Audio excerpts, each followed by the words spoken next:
guys, magpa-release na nag-interview kaya pupunta po siya guys. Katulo naman ata ko. Katulo naman ako nagpa-ball kit. Mga nag-release na rin ako interior.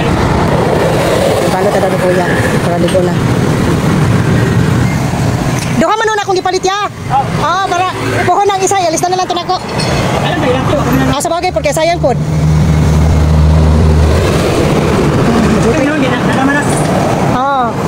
Wala man po siya na unsa?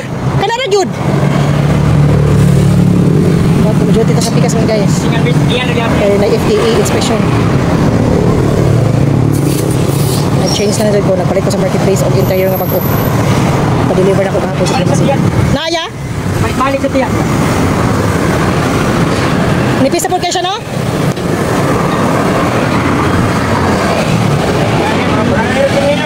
Yate.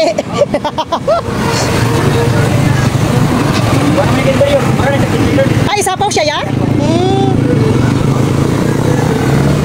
Kahasol.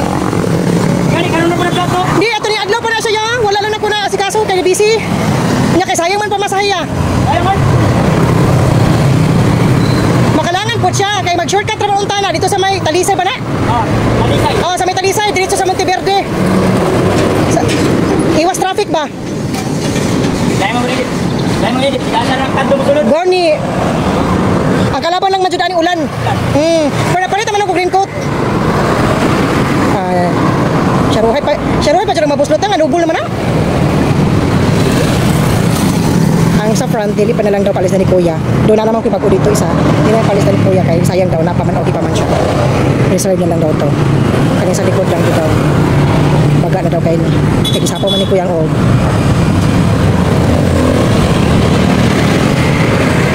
Diretso, tapos trabahoan ron guys. Nag-undertime ko sa hospital. Transfer ko sa Pikas kaya kailangan na mo kumano na mo trabaho kaya na FDA ugma inspection. Hopefully Lord, tawag ang taon doon kapasakutan para maka-open namin. Para maka-opening ni Jumay sa 10. Invite na ito na po ang putanan ng mga ito sa opening sa 10, May 10 sa Health Plus. Sa may Gmall Banda. Santa Ana Avenue. Kilid lang. Kilid at bang sa Chongwa School. Miming! Miming! Oy, buntis ka, Ming! Kumanda yun. Dalira ka ayo guys. Mama na ni Kuya. Dalira guys Kuya. Pag wala na itaod na okay na tagay. Goods to go na ta. Goods na nilo. Goods to go na ta. Tadi kainit guys. Ito, sana lang natin. Nagari kayo ito kung tutok. Papatak pa niyo ito. Busog pang po din ko. Tulo-tulo ang sinot sa person.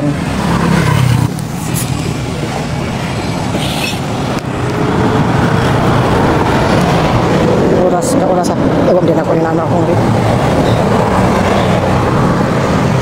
Tao na guys. Man, nadali rakan ako man.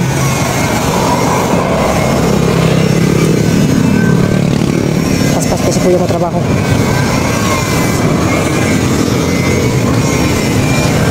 Sunod ipamintinan sa anak ko guys. Na-i-offer ako ang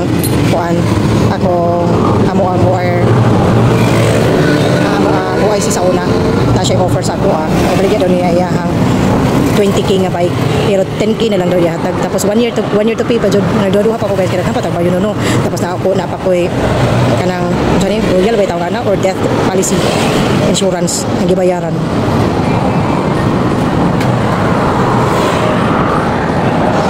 mana guys.